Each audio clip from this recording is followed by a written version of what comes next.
जब मैंने NEET preparation start करा था, तब मेरे मार्क्स आया करते थे 400 के अराउंड, जब मैं मॉक टेस्ट दिया करता था। फिर जब नीट का एग्ज़ाम पास आ गया, तब मैं मॉक टेस्ट दिया करता था, तो मेरे मार्क्स आते थे 700 के अराउंड। सो ये मैंने कैसे किया, और मैं अपने इसका सबसे बड़ा इम्पोर्टेंट फैक्टर था कि मैं अपने मॉक टेस्ट को बहुत अच्छे से एनालाइज़ करता था।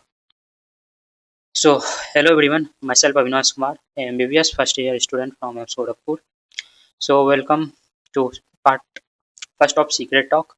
इसमें सीक्रेट टॉक में हम वो बताते हैं जो सीक्रेटली हम क्या उस टाइम फॉलो करते थे, और उस टाइम पे किसी को बताना नहीं चाहते थे, क्योंकि ऐसा लगता था लोग हंसेंगे इस पे, या फिर मुझे नहीं पता था कि ये तरीका बहुत इफेक्टिव है या नहीं, लेकिन उस टाइम पे मैं करता था।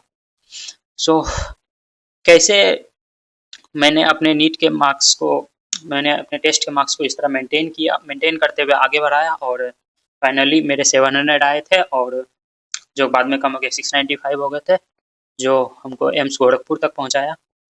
सो मैं कैसे अपने मॉक टेस्ट को एनालाइज करता था और अपने रिवीजन और स्टडीज़ को साथ में कैसे मैनेज किया करता था, इस चीज़ के ऊपर हम बात करते थे कि करते हैं।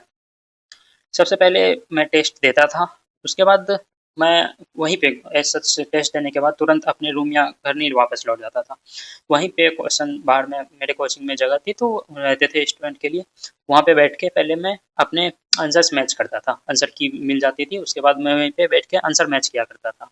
फिर उसके बाद मार्क्स का एक हमको आइडिया लग जाता था कि इस बार मेरे मार्क्स इतने से इतने के बीच में आ रहे हैं, तो एक बेसिक आइडिया लग जाता था। फिर उसके बाद कुछ क्वेश्चन होते थे जो मुझे लगता था नहीं, इसका आंसर ये होना चाहिए, उसके लिए जाके टीचर को ऐसे चैलेंज करता था कि नहीं सर, इसका ये होना चाहिए, या फिर हम गलत हैं तो आप एक्सप्लेन कर दो हमको। या फिर कुछ क्वेश्चन रहते थे जो अनसॉल्व रह गया, जो जिसको छोड़ना पड़ा और नहीं बना पाए, या फिर जो अभी अभी गलत हुआ है उसका तरीका सही पता नहीं चल रहा है, तो वो जाके उसी टाइम पे टीचर से पूछ लेते थे। ये था कि एनालिसिस का ये पहला फेज था, लेकिन इससे तुरंत पेपर पूरा कंप्लीट नहीं हो जाता है।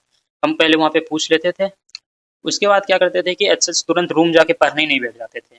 अगर रूम जाके तुरंत पढ़ने बैठते तो हो सकता है ज़्यादा समझ में ना आए, तो टेस्ट और फिर से अगेन स्टडी फेज में के बीच में एक या रेस्ट लेते थे, या तो एक गैप लेते थे किसी न किसी, या तो सो जाते थे रूम जाके, या तो दोस्तों के साथ घूमने चले जाते थे, स्ट्रीट फूड खाने चले जाते थे, कुछ ना कुछ ऐसा करते थे कि जिसमें मेरा माइंड को रेस्ट मिले, क्योंकि अभी जस्ट टेस्ट दे के आए हैं तो तुरंत बर्डन लेना सही नहीं होगा। और जो सबसे अच्छी चीज़ हम अपने मॉक टेस्ट को एनालिसिस के लिए किया करते थे, वो था कि मैंने अपनी एक मिस्टेक कॉपी बना रखी थी। एक ही कॉपी में मैंने तीनों सब्जेक्ट की, यहाँ पे एक ही कॉपी में मैंने तीनों सब्जेक्ट की मिस्टेक्स लिखा करता था। सबसे पहले मैंने स्टार्टिंग में बायो के, फिर बीच के कुछ पेजेस में केमिस्ट्री के, और लास्ट के कुछ पेजेस में फिजिक्स के लिखता था। और इसका मिस्टेक कॉपी की फाइनली कुछ फ़ोटोज़ हैं, मैं लास्ट में दिखा दूँगा कि कुछ फ़ोटोज़ हैं। मतलब मैंने उस टाइम पे जैसे ही मेरा एग्ज़ाम हुआ था, तो किसी ने मेरे हॉस्टल से एक लड़के ने बोला कि ये कॉपी आप अब हमको दे दो, आप ये किसी काम की नहीं है। तो मैंने उसे दे दिया था, और फाइनली उसने फ़ोटो भेजी है, मैं लास्ट में दिखा दूँगा। पहले इसके बाद बता देते हैं कि मैं उस टाइम पे उसके बाद क्या करता था कि मिस्टेक कॉपी में सबसे पहले नाइट स्टडी का टाइम जब भी होता था, उसके बाद बैठता था एनालिसिस करने। अगर तुम चाहोगे कि 1 से 180 नंबर तक एक बार में आप एनालिसिस कर लें, हो सकता है तुम नहीं कर पाओगे। तो मैं क्या करता था सबसे पहले कि बायोलॉजी खोलता था अपने टेस्ट के, पहले बायो में जो गलत हुए उसको देख लेता था, उसको एनसीईआरटी में मार्क कर लेता था, और जो चीज़ गलत हुई उसको मिस्टेक कॉपी में छोटा छोटा लिख देता था, ताकि दोबारा मुझसे वो गलती ना हो, मैं उसे पढ़ सकूँ। और बायो के बाद मेरे पास टाइम रहता था, तो मैं केमिस्ट्री की तरफ प्रोसीड करता था, फिर फिजिक्स सॉल्व करता था। और मान लो कि मेरे पास टाइम नहीं है, कल फिर से टेस्ट है किसी टेस्ट का, या फिर कल फिर से कोई इंपॉर्टेंट पढ़ना है, रिवीजन करना ज़रूरी है, तो उसके लिए मैं रिवीजन के लिए प्रोसीड कर देता था, या फिर मुझे क्वेश्चन प्रैक्टिस करना है तो वो करने लग जाता था। लेकिन रिवीजन या फिर स्टडी के बाद फिर केमिस्ट्री सॉल्व करता था, फिर फिजिक्स, क्योंकि बायो में कम समय लगेगा, और गलतियाँ भी कम हुआ करते थे।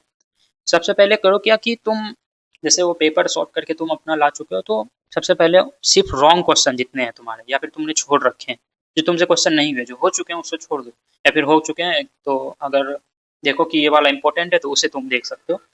फिर सबसे पहले रॉन्ग क्वेश्चन को तुम सॉल्व करो। फिर उसके बाद कन्फ्यूजन पार्ट को मैं क्या करता था कि अपने दीवार पे लिख देता था साइड में कि जो जो इस क्वेश्चन में मुझे इस ऐसे छोटी-छोटी बात में कन्फ्यूज़न रहती है, जैसे कॉटन बॉल वॉर्म्स में कोई इसका एग्ज़ाम्पल है, मैं उसमें कन्फ्यूज़ रहता था, तो वो मैंने वॉल पे लिख दिया था।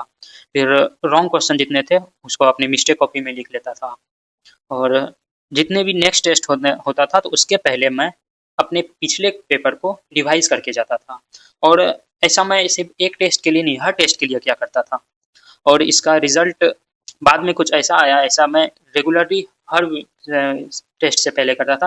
एक्चुअल में और एक फ्रेंड था मेरा, वो सत्यांशु नाम है और वो आज आरएमएल लखनऊ में।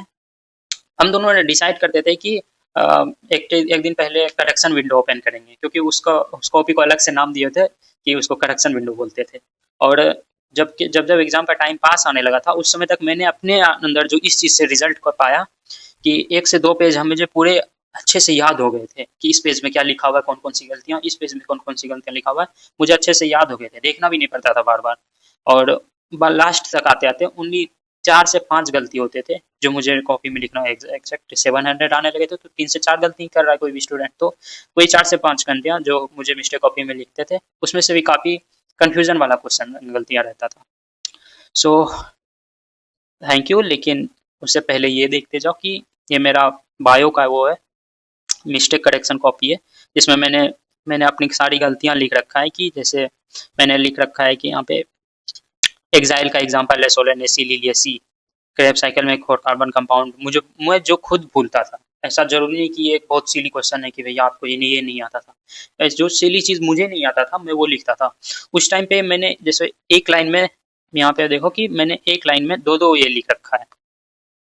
एक ही लाइन के अंदर 2-2 ये लिख रखा है, 2 लाइन बना रखा है। तो उस टाइम पे मैं किसी को ये कॉपी दिखाने से ऐसे मुझे डर लगता था, मुझे लगता था कि कोई देखेगा तो उसको हँसी आएगी।